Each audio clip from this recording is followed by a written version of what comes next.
За свадби и операции, но и за итна набавка на тонер. Вака се трошеле парите од колективниот фонд во СЈО кој според процените на бројот на вработени и сумите за кој веќе јавноста знае, би требало да тежи околу 100.000 евра.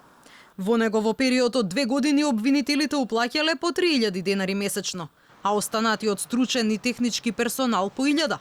Извори во СЈО за Алфа велат дека дел од парите отишле и во хуманитарни цели. Со нив се купувале и потрошни материјали кога било итно, а немало време за јавна набавка, откриваат нашите извори. Со колкава сума располагаат во моментов никој не знае. Оти увид во фондот имале само шефицата Катица Јанева и нејзините заменици. Десеттимина обвинители по разрешувањето на Јанева се вратија во старите обвинителства. Во МВР се вратиле околу 20 на истражители кои биле превземени со формирањето на СЈО. Судбината на останатите 80 вработени засега останува неизвестност. Тие преку писмо бараа помош од премиерот и од странските амбасади.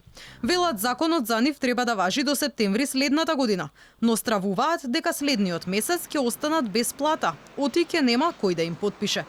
Прашани зошто не ги користат парите од колективниот фонд, креваат раменици. Неофицијално, само шефицата Јанева била овластена да одобрува трансакции од оваа каса.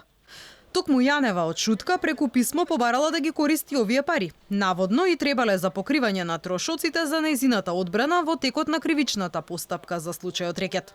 А вчера државниот јавен обвинител ја разби дилемата. Колкава плата земаат обвинителите? За него тоа не смее да биде државна тајна. Мојата плата точно е со минатиот труд некаде околу 80.000 денари. Повторно нагласувам заедно со минатиот труд, но јас немам увид, ниту во овој момент знам како биле исплаќени платите на специјалната јавна обвинителка и на другите јавни обвинители и врз основа на кои прописи и акти во рамките на специјалното јавно обвинителство. Ако платата на Јанева според закон треба да е за 10% пониска од онаа на Јовески, тогаш специјалната обвинителка би требало да зема 72.000 денари. Ако на ова се додаде и додатокот за зголемен ризик и доверливост, кој може да изнесува 35% од бруто плата, месечните примања на Јанева би биле околу 105.000 денари.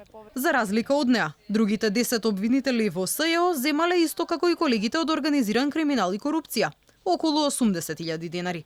Но она што предизвикува најголема дилема во јавноста, а во СЈО се чува како строго доверлива тајна, е колку чинат на доместоците на обвинителите кои ги прислушувале бомбите, иако се шпекулира дека по оваа ставка тие земале и по 160.000 денари месечно.